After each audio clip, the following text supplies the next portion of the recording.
I'm hearing it mocking me. I'm hearing what I would term almost a smirking laughter while I'm going through this.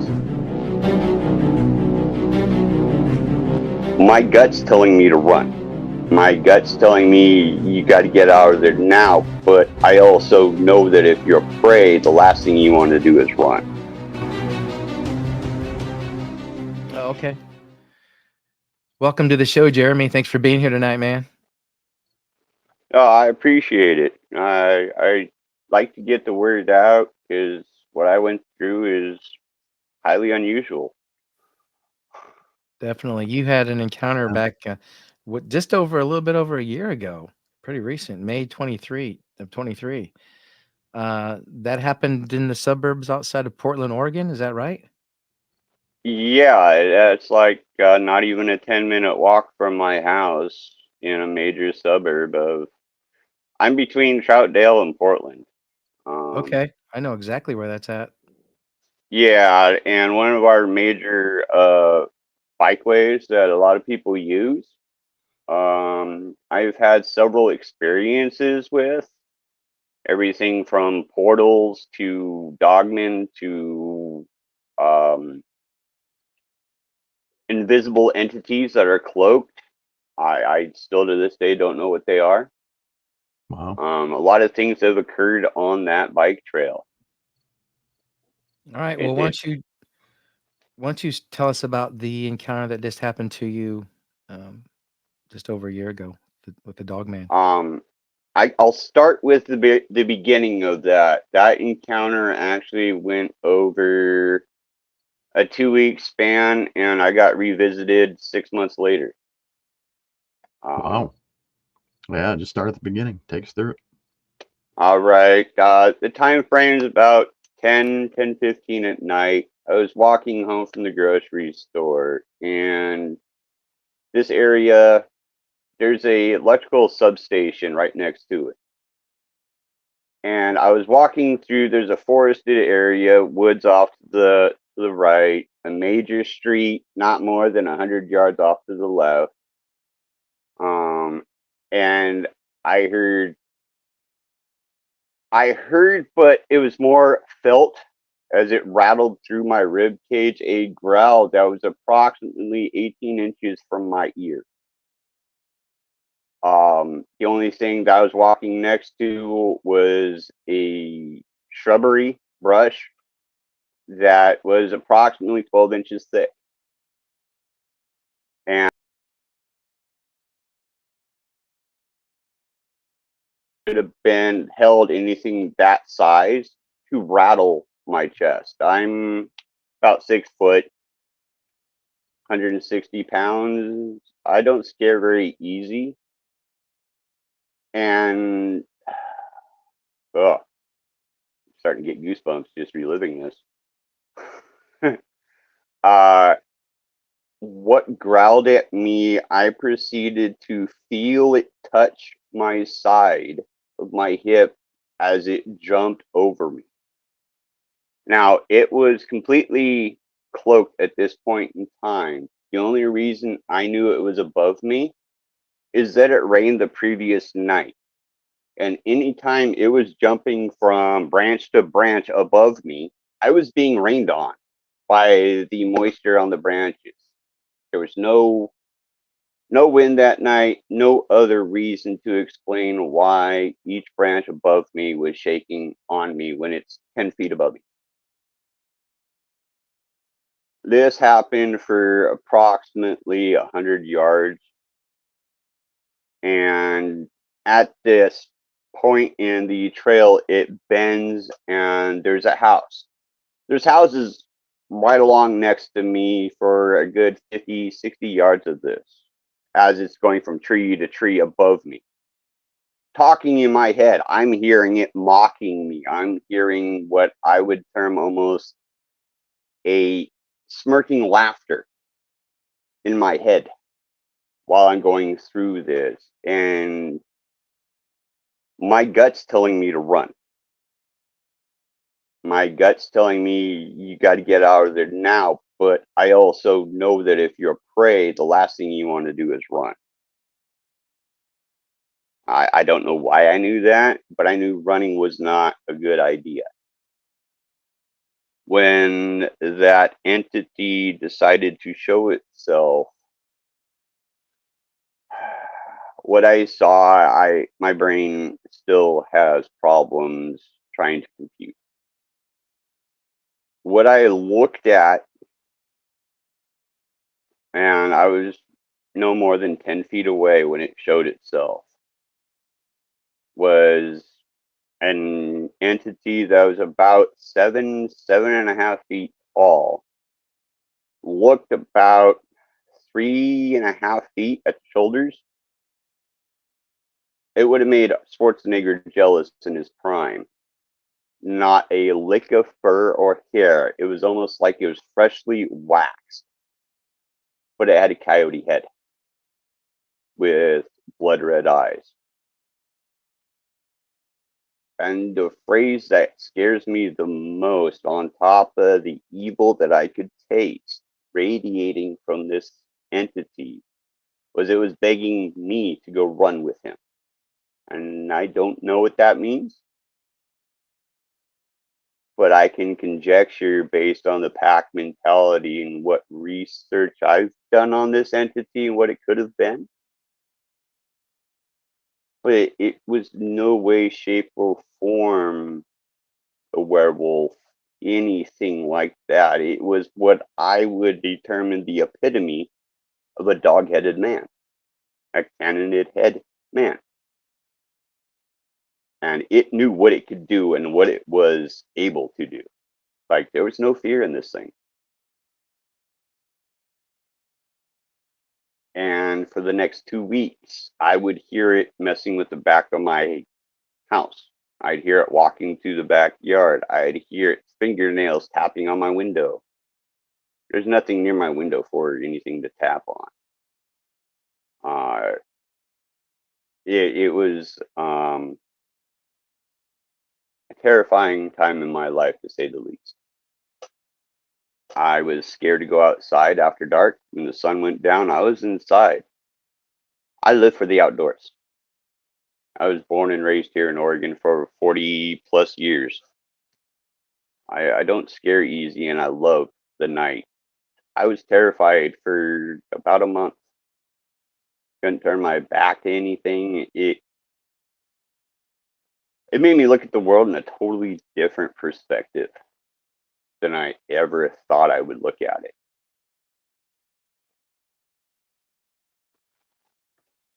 Jeremy, did you say this happened on that bike trail that you were talking about?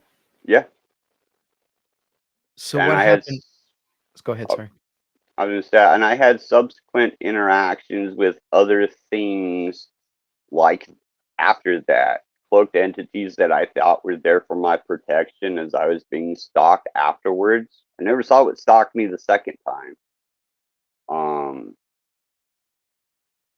6 months later, it came out and actually interrupted one of my audiobooks, which has never happened. But it cut through in the same mocking laughter. Like, yeah. And I've seen this thing in coyote form as well. I only recognize it because of the head. It's the only coyote that's a head and a half bigger than all the other coyotes around here, and it has been known to charge humans without fear. So I don't know. What else have you had going on? Give us some more of those examples you were um, talking about earlier.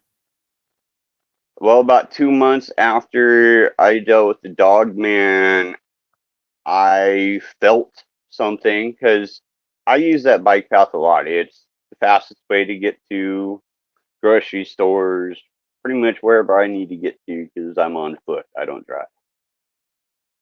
And there was an instance where I was walking home, and every time I turned on the light, there was nothing there. It was raining, but when I turned off the light, I could see rain bending around four entities that were at least 8 feet in height.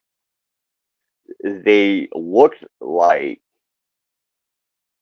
the stereotypical predator, body built, shoulders. I had one that was 3 feet in front of me, one 3 feet to the left, 3 feet behind me. It was almost like a pyramid security force. And there was something very large and white off to the right that was facing me. And I'm a mouthy SOB, okay? If I see something, I'm not afraid to speak my mind, whether it's physical, spiritual, I don't care.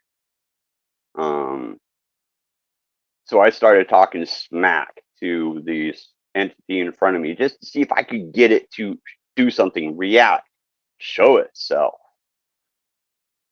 And all I kept getting the impression of was a smirking feel like if I only knew, my mind would be blown and I wouldn't be antagonizing them. But it was almost a military type formation. No matter what I did, they stayed no closer and no farther than 3 feet until I reached the bend in the bike path, which I don't know why, but it seems to be a demarcation, a spot where they cannot walk past for whatever reason. Um, I can't explain it, except for that area and beyond feels safe in that area. In the bike path, it's hard to explain. So what happened after it asked you to go running with it? It stood frozen in the bike path as I proceeded on home. After that, it was in my head. I literally had that voice stuck in my head for 2 weeks, mocking anything I tried to think of relating to that. I got mocked in its voice. The thing that I keep coming away with, I've had experience with Bigfoot in other states and other areas. I've dealt with lower vibrational entities. I've never dealt with anything as evil as this dog-headed thing that I dealt with. I can still taste that presence in my mouth just talking about it. And that I think is a side of a lot of people, a lot of even some researchers may not necessarily realize is the spiritual aspect of these entities. They I don't think they live here 24/7. I think that they walk and they have abilities that we can only dream of. Or in some cases might be the foundation of some of our nightmares. I don't know. I don't ever want to experience it again. We've heard about Dogman and Bigfoot even mind speaking to people before. People have told us that they just swear it talk to them, in their mind. Um, and these things do have some weird spirituality to them. The one you described, the one you saw, is a lot different than what we're used to hearing. But we've also heard coyote-headed looking ones as well. Um, There used to be a race of them. There's a lot of contention about it because it goes back to one of the Catholic saints, Saint Christopher. There's a whole race. I think they're called Cetocephalus or something like that. Cenocephalus.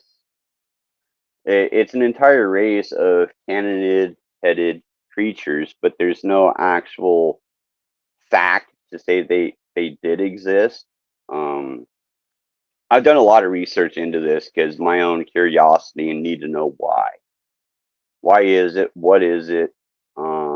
I find it ironic that directly south as the crow would fly, there is I don't know what you would even call it, an occult area that is Oculus Anubis.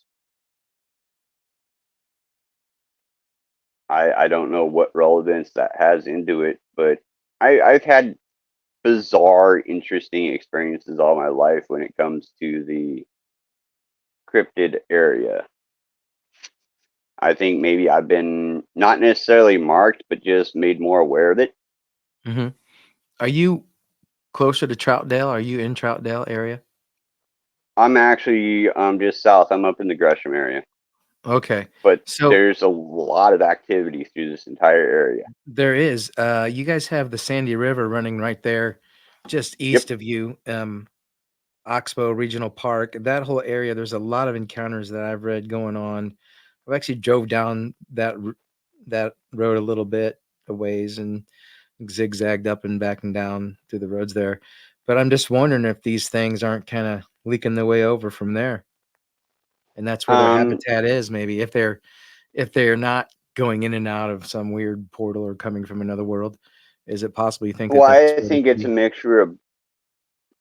I think it's both. I think a. I don't know if you guys have known, but the last 4 years, Oregon has lost a lot of its wildlife due to fires. A lot of the natural habitat, if you will, up in the mountains. Um, there's also been reports of Bigfoot and finding remains of Bigfoot up there after the fires. I have nothing to substantiate that, but I wouldn't surprise me. Um, but like all the other animals, they would come to lower ground, and Troutdale being right where it is in relation to the gorge, which the Columbia River, if you ever seen sturgeon, that could feed quite a few big guys. Um, but yeah, no, the actual bike trail I'm on used to be the old railroad tracks that came from Portland all the way through the east side. So, and there's been all kinds of things that have happened along that trail I've heard about through the years from people who've lived on the trail. Unfortunately, we have quite the homeless problem out here. Yeah, when they abandon railroad tracks, they say that Bigfoot, for example, used those a lot to travel, and I understand why. You know, but if they Why turn that not? into to a bike trail, then maybe Bigfoot and other creatures are still using it. Obviously, they are, and it sounds like you said there's kind of a limit to where they kind of go. They don't have to go any further into that or out of that bike area. I'm sure it's kind of really wooded right there, maybe, It when is, it but I'm kind of gets out firmly of that. convinced they can go wherever they want. If these things got the ability to be able to, I don't know, make themselves invisible, walk into people's houses without their knowledge, I don't know if I think maybe we are the ones that are trying to put them in boxes instead of I'm just under the assumption they can go anywhere. I've seen them inside my house. The cloaked version of them. I've seen their eyes in my hallway right outside my door. I can't say how they got in, but I know that they're in.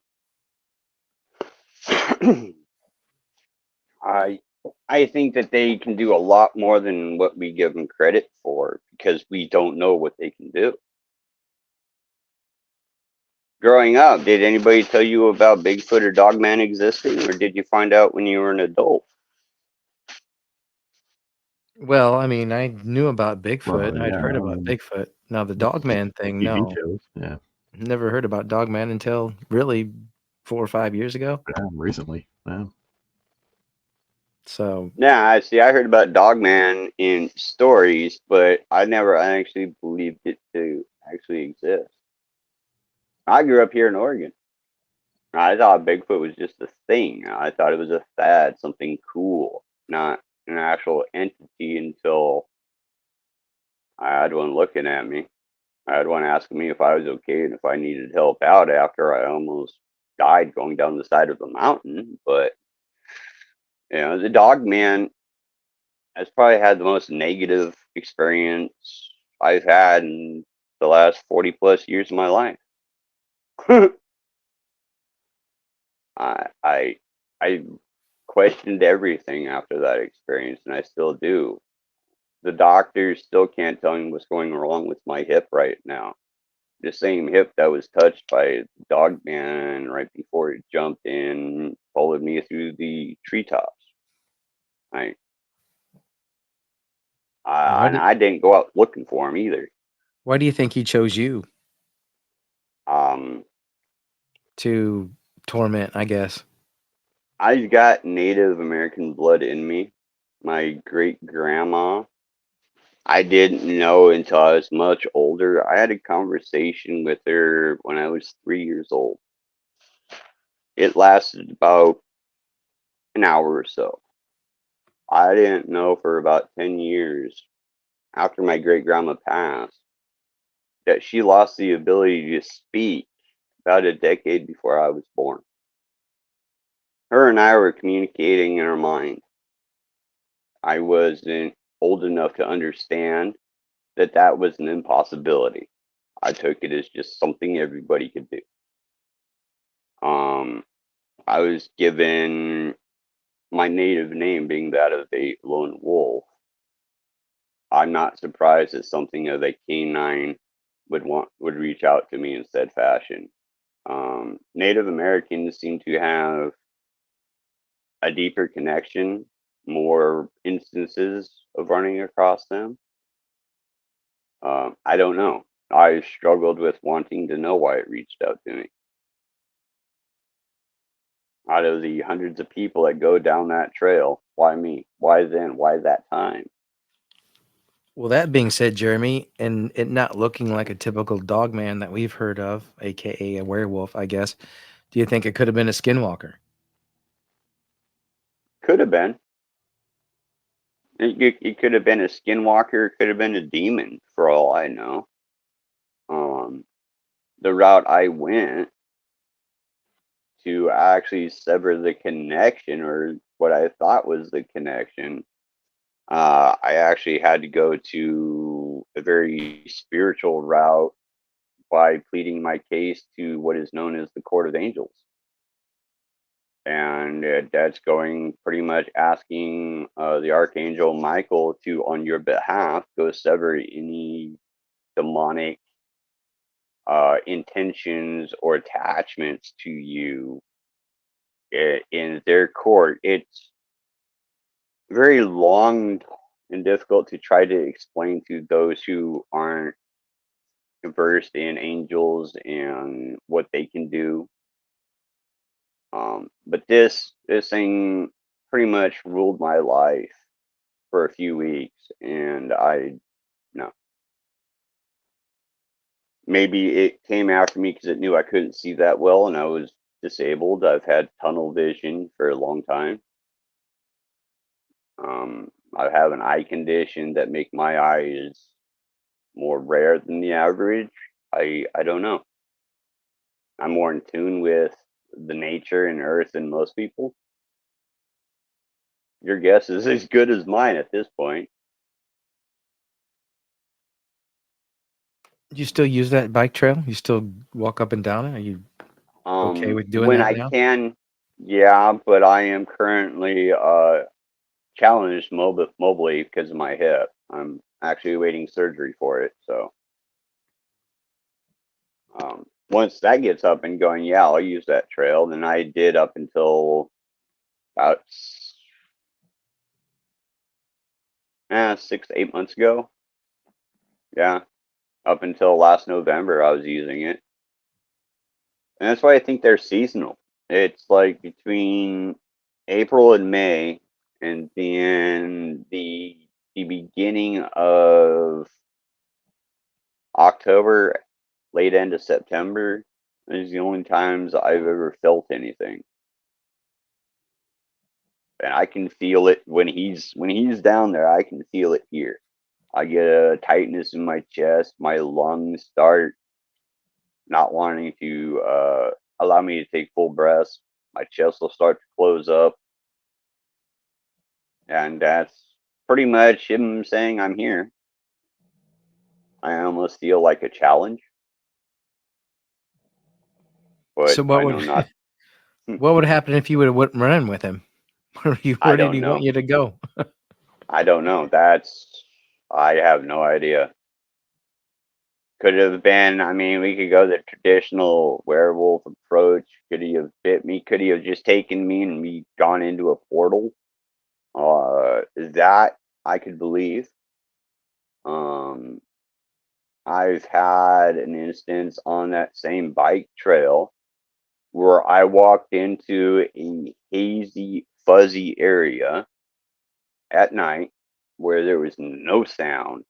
And then I blinked and I was 50 yards back from where I started. I got spit out of something I wasn't supposed to be in. I don't know. There's been a lot of weird, trippy experiences on that trail in the last year and a half. More focused around the last, probably from the beginning of May till October. There was just a bunch of weirdness that happened along that stretch, and I don't have a rational explanation. I've walked that trail for 18 years. Nothing like this has ever occurred up until recently, and I don't know why. Interesting. Could be the veil dropping, as many people have theorized. Um, Maybe the internet, the explosion of this topic has made it more relevant. I don't know. I've been curious. Honestly, I would like to know. Have you heard from other people that have had any weird experiences on there as well? Or Not know here know of locally, anybody? no. I know that shortly after I went on a podcast and mentioned this, without even giving the city just the generalities, there were a few people with rifles, impressive rifles from what I heard from some of the community that were walking up and down the trail, hoping to find whatever. At least that's my conclusion. There'd be no reason why you'd be walking with a high-powered rifle in the suburb of Gresham unless you were intent on hunting big game. Um, I don't know. I haven't heard anything personally, but the ridicule I've seen online from people who try to talk about it, I'm not surprised. So do you think if this creature was cloaking and Bigfoot's cloaking, or you've been around cloaked Bigfoot before, do you think they're coming from the same place? I think that those two have an innate hatred for each other. Whether it's your stereotypical good versus evil, or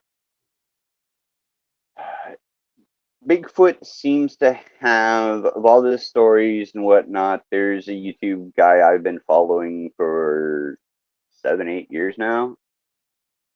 And then he took on the Bigfoot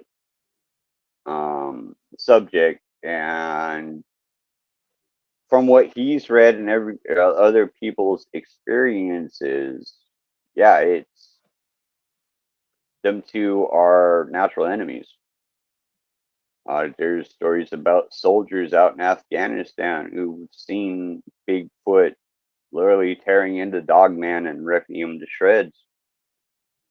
Bigfoot doesn't like dogs. Dogs are terrified of them. Well, if your natural enemy is a dog-headed entity or a werewolf, I'm not surprised average house dogs get torn to shreds. It's Make their natural Makes enemy. sense. Yeah, that does make a little sense actually, And if you think dogs about are it. about the only thing that can really track a Bigfoot. Well, I think Bigfoot gets upset because I think they like to come down into neighborhoods where they can out of the mountains and peek in people's houses. And if people have dogs, those dogs are barking and alerting people. So Yeah. if the dogs aren't there, they know they can't get caught as easy. So maybe Oh they. yeah. And just like humans, Bigfoot have the good and the bad. And I'm even going to go out as far as saying they probably have the mentally ill ones as well. Why not? I mean, I'm sure they do. I'm sure inbreeding Yeah, is that pretty would common. surprise me. Mm-hmm. I can only imagine how terrifying it'd be to have a 10-foot tall schizophrenic Bigfoot. I'd be, no, thank you. Some people have described Bigfoot as looking like they have Down syndrome, so maybe that's really what they are. Maybe they have their own version of it. Who knows? I don't know what I caused think it's like an offshoot of the Neanderthal with a heavy brow ridge. Um, I've also dug into some like Indian lore out of my own curiosity for it. Um, and there's been times in the past, especially with the Ojibwe, I think that's how you pronounce the tribe, where they live side by side with family clans of Bigfoot. They call them Sabe, but they lived in clans together for hundreds of years up until the Europeans came over and pretty much couldn't figure it out. We weren't told about the 8, 10, 12, 14-foot tall forest people that look more human than ape, but we being small people can't really wrap our brains around what a 12-foot human would look like. It's not necessarily human because he's been in the forest all his life. Not a giant like the Kandahar giants, but an actual species of the forest Yeah. that the government won't tell us about because then they'd have to have rights and then they'd have to be governed, and we can't do that. So instead of telling the public they exist and we're not the top of the food chain anymore, they're just going to keep it quiet, in my Yeah, we all opinion. know this. We know that for sure. Mm-hmm. Well, Jeremy, It's is just, awesome. Heck, do you have any more encounters you want to uh, talk about before we wrap this up? no, other than, well, the last one would be, it'd be a Bigfoot encounter I had. Um, but I don't know if there's time for that or not. I can always later email it to you if you want. Oh, you can give us a quick version of it if you want to. Go ahead and tell us what Um, happened to you. Pretty much, I barrel rolled down the side of a mountain.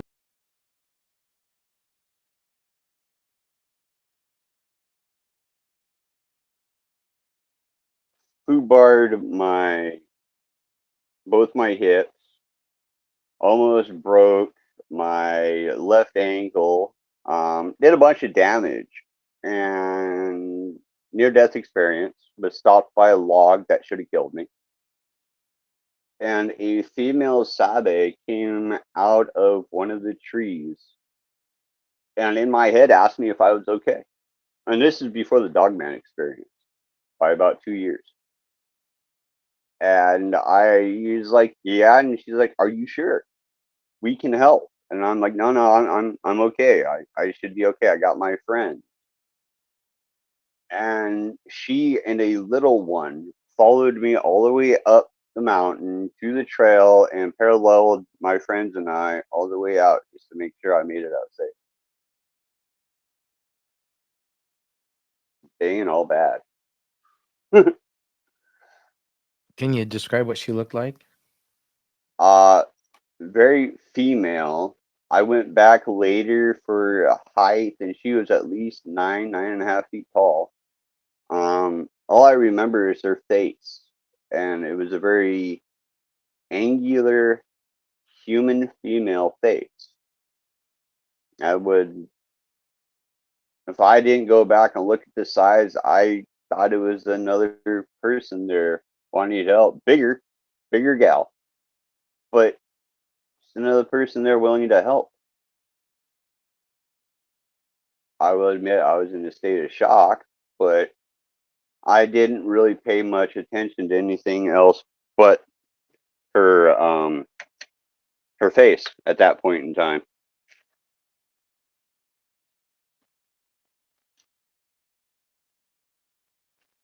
And I know that if I would have said yes, if I would have been under duress, they would have carried me out without a doubt. You should have let him do it. Yeah, I think I would have said yes just to see what happened. Eh, I'm too much of a stubborn arse, and I knew I could get myself out. Like you said, you were probably in shock, didn't know I how to don't know react. why. I was deep in shock. In retrospect, I should have taken myself to the emergency room, but we were in the middle of the COVID pandemic, and I didn't want to be anywhere near an ER. No, I don't blame you there. But in retrospect, yeah, I should have gone in. Yeah, that wasn't I too long walked ago. out on a high ankle sprain. My shin was cracked in 3 places. But yeah, I'm sorry. I could keep talking for hours. This subject fascinates me. Right on, man. Well, we appreciate you being here tonight and talking to Yeah, us we do. about your creepy dog man experience that you had Yeah, it there was interesting. in the area that you headed in. So Yeah, anytime. I mean, if my knowledge helps somebody or gives them fair warning, that's all I'm trying to do. Well, we'll Yeah. see when this episode airs. You never know. You might get some people that have said, people will come forward and say, "Hey, I had that same thing happen to me in that time." That's You what know, you I'm never know. looking forward to. yeah, let's That's hope why, that does part of why we do happen. this. When is this going to air, do you think? Oh, not sure. Maybe in a week or two. Just depends. Depends how many we've got. We've got Okay. a few I'm ahead just of you. curious. We might slide it up, but probably a couple weeks actually, because we've got a couple Okay. lined up ahead of you. We'll let you know. Oh, for sure. Yeah. I just been watching and listening to you guys ever since the invite. So now I'm like more curious. Cool, man. Well, we appreciate it. Only on episode 8. Awesome. Well, there you got plenty. You got some plenty good ones to come. Well, let me tell you, it gets better. Oh, yeah. Yeah, definitely. Right on. Yeah, man. We'll let you Looking know forward when to we it. drop this. All right, man. Well, we We'll let you appreciate know. it. We thank you again for being here with us. Yeah. Thanks for the opportunity. All right, brother. You take care. You And guys Yeah, have stay in touch. Let us know if anything you else too. happens. Oh, I right. will. Once I get out and about again, I actually want to do the Pacific Crest Trail here in the next year or two once I get done with surgery. All right. Well, And good luck there's a with that. lot of Hope Sasquatch everything turns activity. out all right. Yep. Oh, All yeah. right, man. You Me take too. care then. All right. You too. Thank you. All right. We'll see you.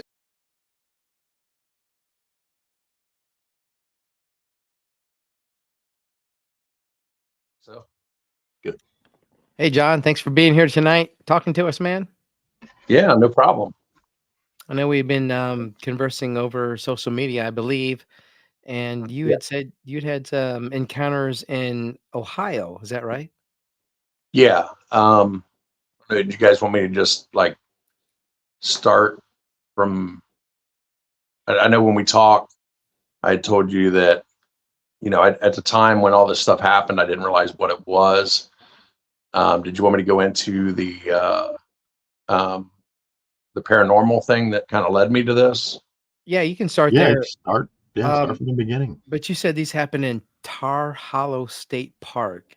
Yeah, Some of Tar these Hollow. areas. It's just outside of Chillicothe. Yeah.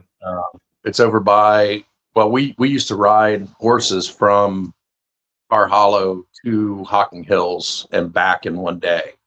So it's real close to that area. That's what I was thinking. It was close to Hocking Hills. Yeah, start from the beginning, the first thing that happened to you, and just take us into everything that happened that went on. All right. So when I was growing up, like I said, I grew up in Western Ohio, just outside of Greenville, and I grew up on a horse farm.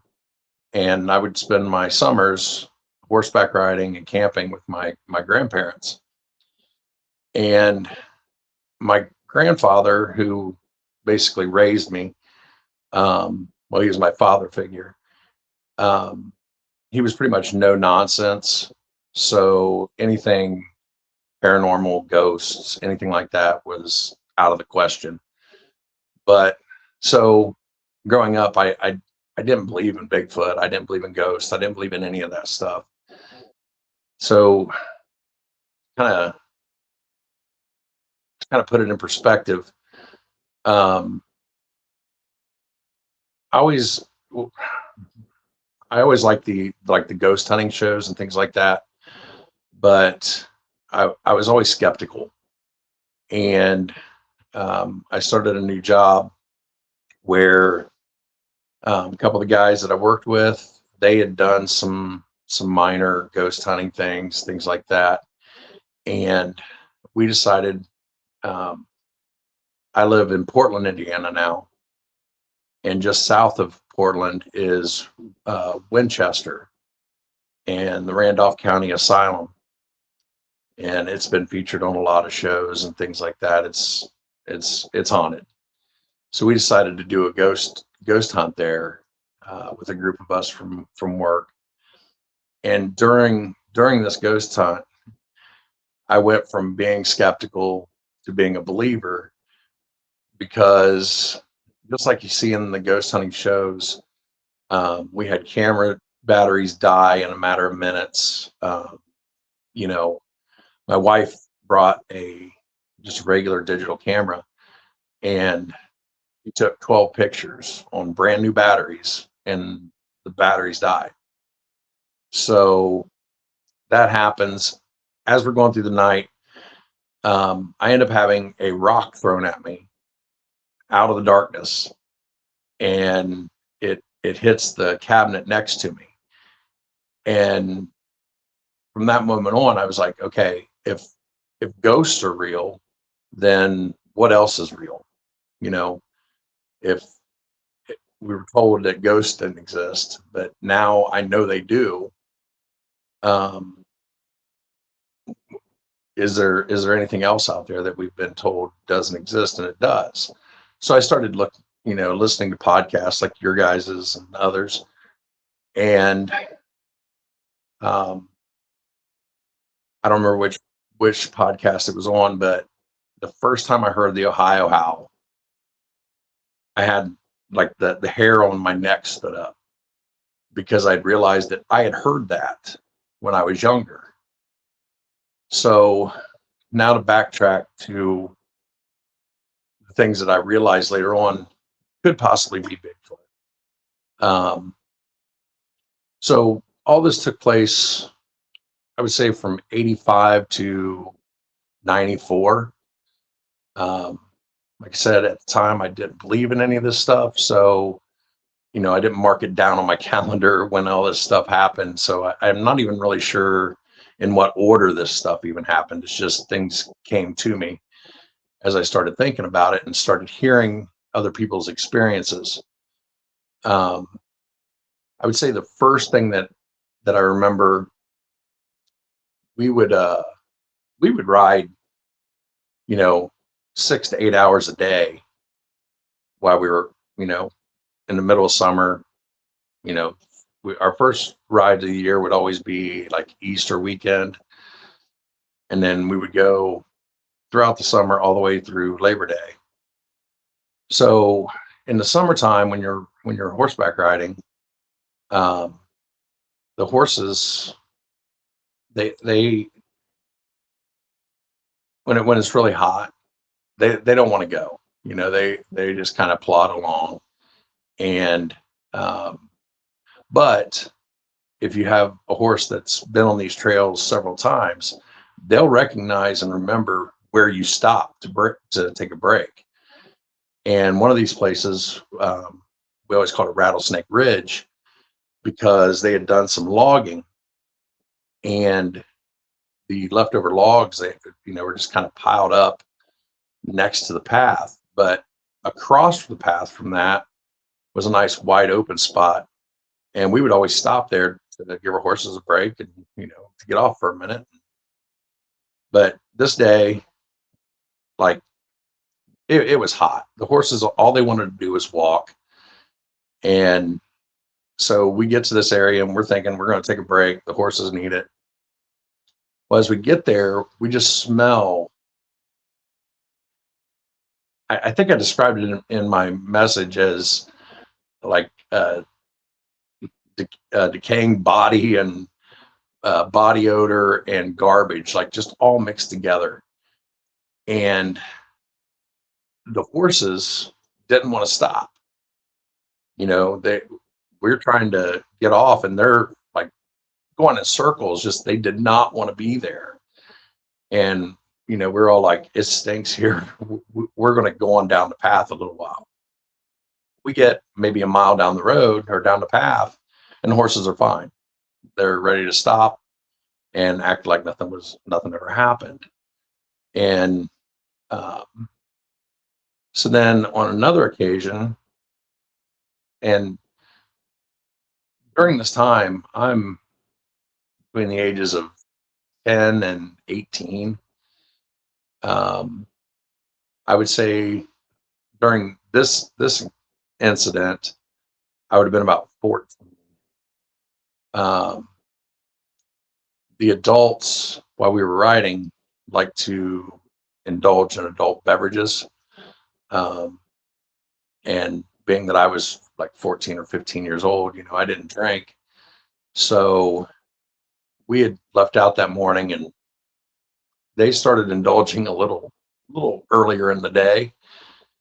And when that would happen, sometimes the breaks would last a little longer than I enjoyed. So one of the women that was in our group, she'd had way too much and needed to go back to camp. Well, I volunteered to take her back. I'd been camping and riding down there for 4 or 5 years at that time, so I knew the trails. So she and I took off back towards camp, and the rest of the group, went on and did whatever they were doing.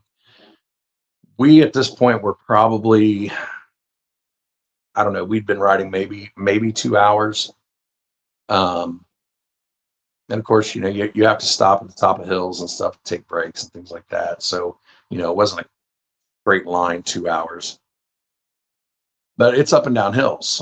If you guys have ever been down Southern Ohio, it's not the gentle hills that we have here in Indiana and Northern Indiana, but and some of these hills, that they will gash your horses if you ride them too hard up these hills. So we're riding back, and we come to this hill, and as we get to the hill, it's that same smell again. Just that roadkill mixed with garbage smell. And I remember the woman that was with me saying, what the F is that? And about that time, our horses just like took off, and if you're anybody who rides horses, you don't let your horses, run uphill, because they can trip, they can fall, they can gas themselves before they get to the top, and it's just, you just don't do it. You make them walk up the hill. There was no holding these horses back. They both just wanted to get out of the area. So we get to the top of the hill. The horses are, breathing real heavy, but they won't stand still. But I know that we have to let them rest, because we just climbed this really steep hill. And she and I were going back and forth, we go, what was that smell? What was that smell? We didn't smell it anymore, but the horses just kept looking down the hill back to where we came from. And after, maybe 5-10 minutes, the horses finally calmed down enough to where we could get out of there. But it was weird, I never had a horse act like that before. It wasn't, normally you can rein them in, slow them down, and they'll just, go up the hill at a reasonable pace. But there was no holding the horses back that day. Excuse me a minute. Drink.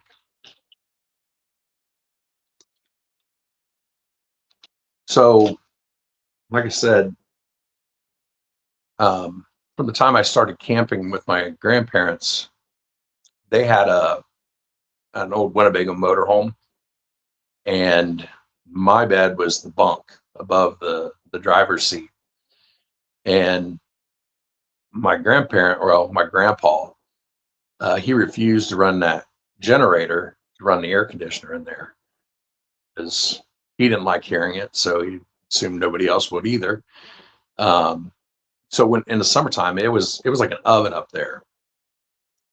And what I would do is we'd listen to the radio. If they said there wasn't going to be any rain, I would make myself a bed in the horse trailer. I would take bales of hay, put a tarp over them, and then my sleeping bag, and that's where I would sleep. So I spent countless nights sleeping in a horse trailer. Well, on one night, the horses, they're tied up in to these railings, and you have to take them down to the creek that runs right next to the campground to get water. And we always do that before we go to bed. But when horses get thirsty, they start pawing at the ground, just like trying to dig. And I woke up to this thudding sound outside the horse trailer. And it wasn't quite fast enough for like when horses paw, but in my mind, that's the only thing it could be. I'm hearing this heavy thudding outside the horse trailer. So I knew that if I didn't get up and go give the horses water, I was going to have to listen to this all night, and I didn't want to hear that all night. So I grabbed my flashlight and turned it on. As soon as that happened, something ran away from the horse trailer, across the creek, and it, like, I don't even know how to explain it. It was kind of like it was running through trees, not through brush, but like it was running through trees. And again, Bigfoot wasn't on my mind. So, I'm telling myself that had to be the biggest deer ever, that I just spooked, and it took off through the woods.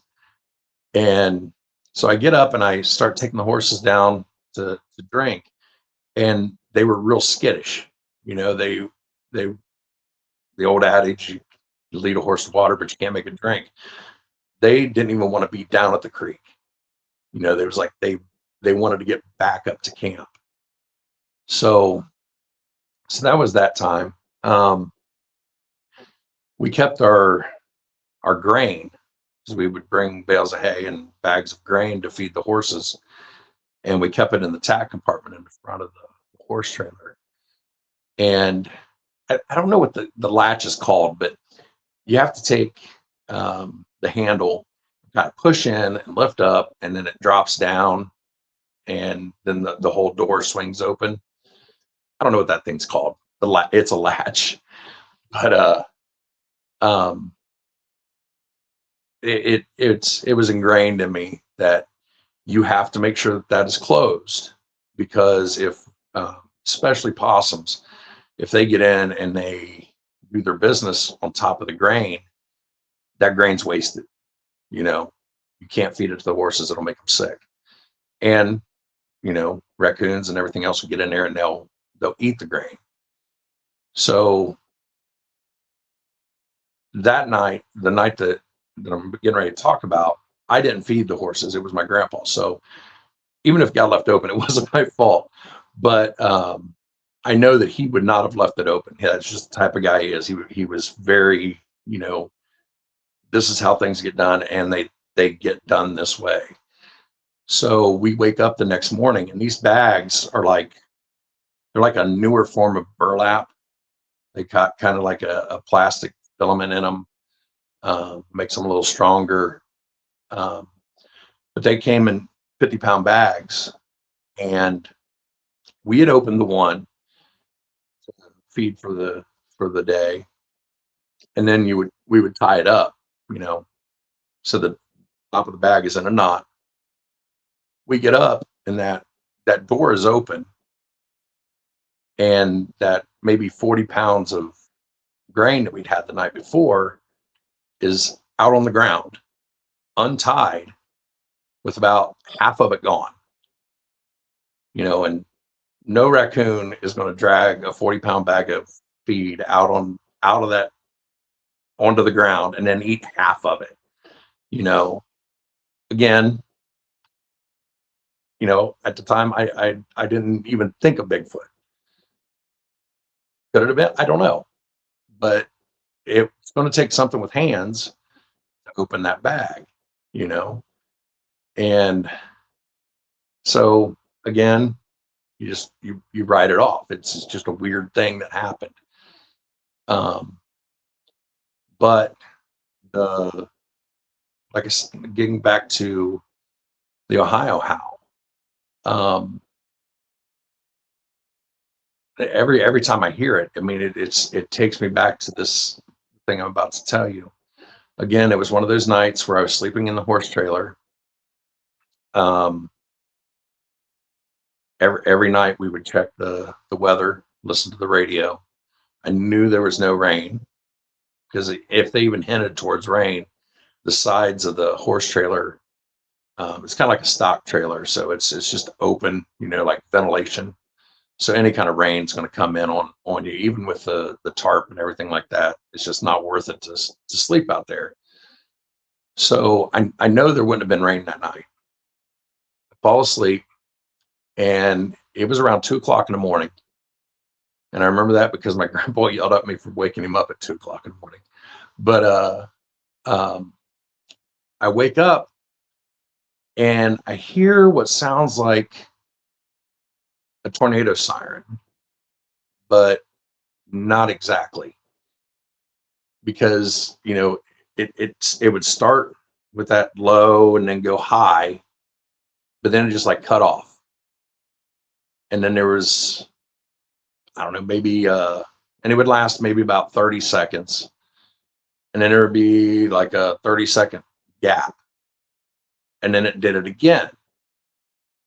So the whole time I'm thinking, they weren't talking about storms. And the closest town, and I should have looked this up before I got on here, I know it takes you 15, 20 minutes to drive to the nearest town that I'm sure has a tornado siren. But the direction that this sound was coming from was in the complete opposite direction of this town. So, and I'm sitting there thinking, maybe there is a fire tower in the middle of the park. I was thinking maybe they have a tornado siren there, but I've looked into it. They don't. But I'm going through all this in my mind, like what is this? What is this sound I'm hearing? I heard it a total of 4 times. Finally, I'm like, I got to wake my grandparents up and listen to the radio, because if this tornado, everybody needs to know. So I go in and I wake my grandpa up and get the radio, turn it on. There's nothing. There's no rain, nothing, and they're not talking about storms or anything. So, my grandpa yells at me for waking him up at 2:00 in the morning and tells me, "You must have dreamt it. Go back to bed." So, yeah, that was my Ohio howl. And something I didn't mention, there's 2 things that I didn't mention in my message that I thought of. One is the crows. When right before, and it didn't happen all the time, but right before sunup, it sounded like there were 500-pound crows going off in the woods, and when I would hear crows later in the day, they weren't that loud. They weren't that deep, but 6:00 in the morning, I'm hearing this 600-pound crow. And again, we're not thinking Bigfoot, I'm just like, what is that? Where is this crow at that I can make that sound? And the other kind of weird thing is, I don't know if you've ever heard mules when they start braying, and they can make some weird sounds. And we rode Tennessee walking horses. So they're real smooth gaited horse. They're plantation horses, so you can ride all day and not bounce up and down. If you can get a gaited mule, meaning it has that same Tennessee Walker gait, they're worth a lot of money. So it's kind of a novelty when people would come into camp with these mules. And there was a couple that they had 2 mules, and I had heard just weird noises. It sounded like kind of like mules from the far end of the camp. The only thing I thought was strange is our hollow is set up.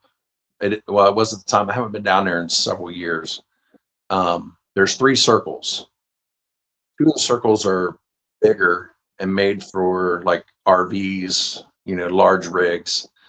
And then there's 1 circle that's in the woods, and you're lucky if you're going to get a pickup truck with a 2-horse trailer into these spots. It's just tight. That's where it sounded like these mules were going off. And so my grandpa and I, we had a tradition every morning.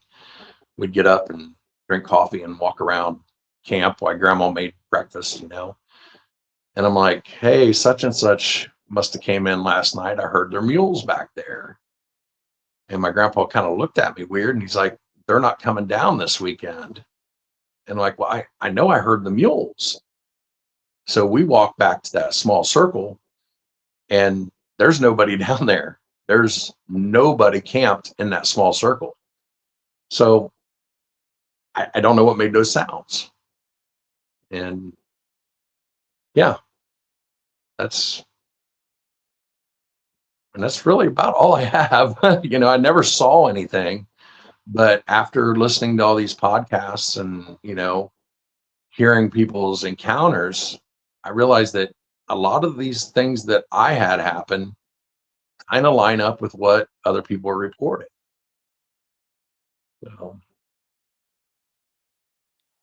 So do you think these things are Bigfoot that these people are experiencing, or what's your thoughts on Bigfoot, or I guess what's your definition on Bigfoot if you had to give us one? Well, I do. Okay. I do need to tell one extra little story. There was a guy who horseback rode with us who claimed he had seen Bigfoot in Tar Hollow. And he said that he and his dog were alone riding down this one trail that we would go on every other day while we were down there. And he said that as he was riding down this trail, he smelled something. I don't remember exactly. He just said it was the worst smell he ever experienced. And his dog took off running out into the woods, and it was kind of a swampy area. And he looked out to where his dog was running, and he said he saw Bigfoot. And he yelled for his dog, and his dog come back, and the Bigfoot took off, I guess. It didn't like attack him or anything. It ran off. And his dog came back, and he said it had some kind of like green slime on it. Although I'm open to the possibility of Sasquatch, I can't say that it 100% exists because I've never seen it. There's still parts of me that are skeptical, but he told that story to everybody down there. And no matter how much everybody ridiculed him, he never recanted that story. and he would not go down that trail by himself. And if he went in a group, he like his horse is going flat out until he got past that spot where he saw that whatever he saw. Now, to answer your question, you know, what do I think they are? I cannot. I know a lot of people don't like this answer, but I can't rule out the Nephilim theory. And not because of all the weird things that have gone on and that people report, but because the perceived government cover-up.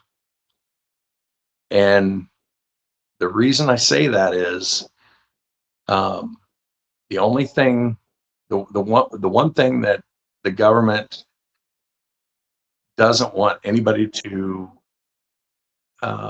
believe in is religion. And even if there's even a smidgen of these things are Nephilim and it were to get out, then that would take power away from the government. And I'm not trying to be all tinfoil hat or anything like that. It's just, you know, that's one thing that I really think that they're just an animal, but I can't let go of that little bit that maybe there's something more to them, because if it was just an animal, why wouldn't the government just come out and say, yep, they're real? You know, I don't believe the whole logging thing. You know, people have gotten around, you know, endangered owls and things like that for years. You know, I don't believe it's that, but if there was something, a higher power involved, then yeah, I think the government would want to keep it quiet. So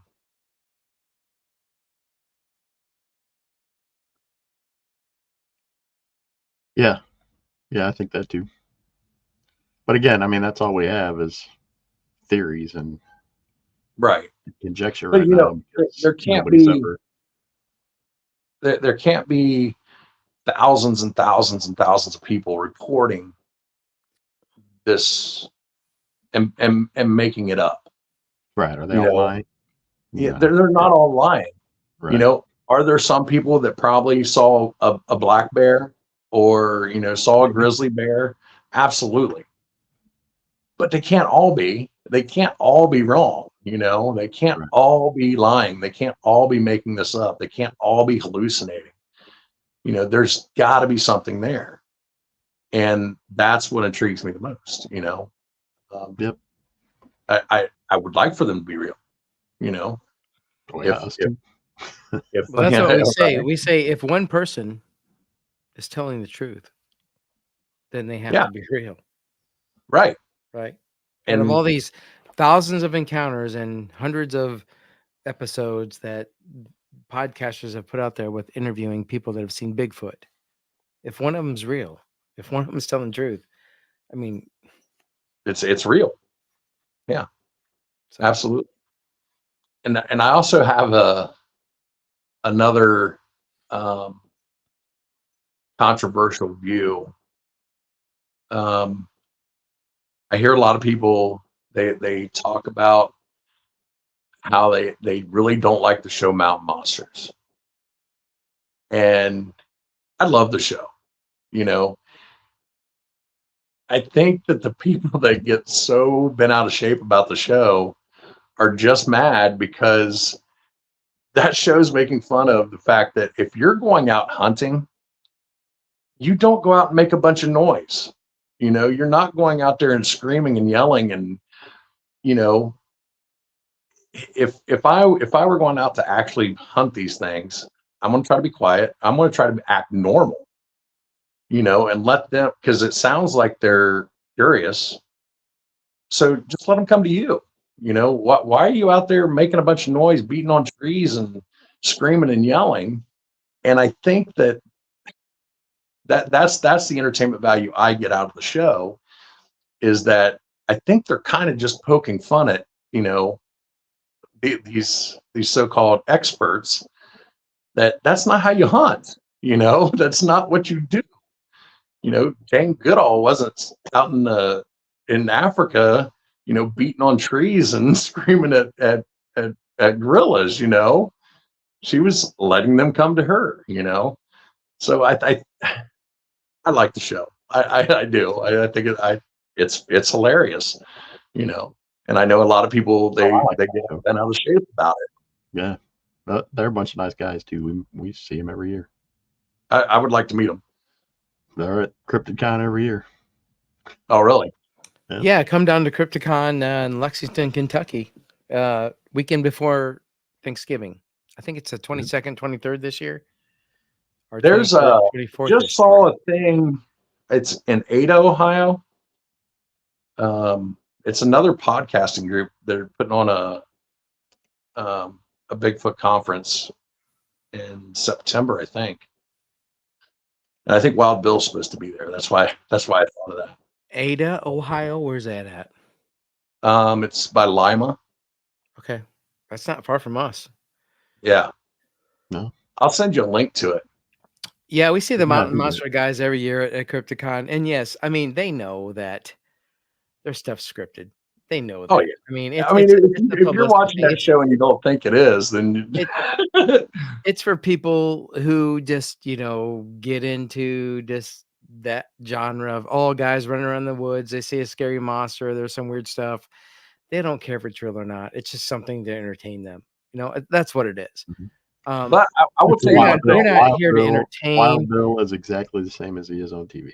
Yeah, that's awesome. That is awesome. but he will charge you. He will charge you $10 for a photo, just so you know. That's all right.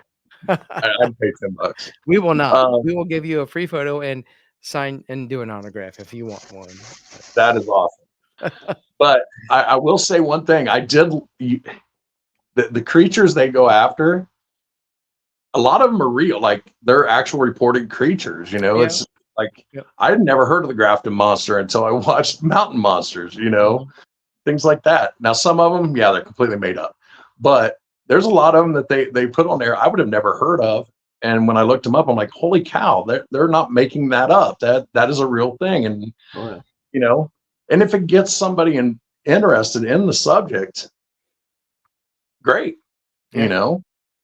That's what the whole thing's for. It's entertainment, but if you can learn a little bit and get interested in it, maybe just like me, maybe you had an experience that you didn't know was could even be related to this, Sure. Right. Well, John, we want to thank you for being on tonight, man.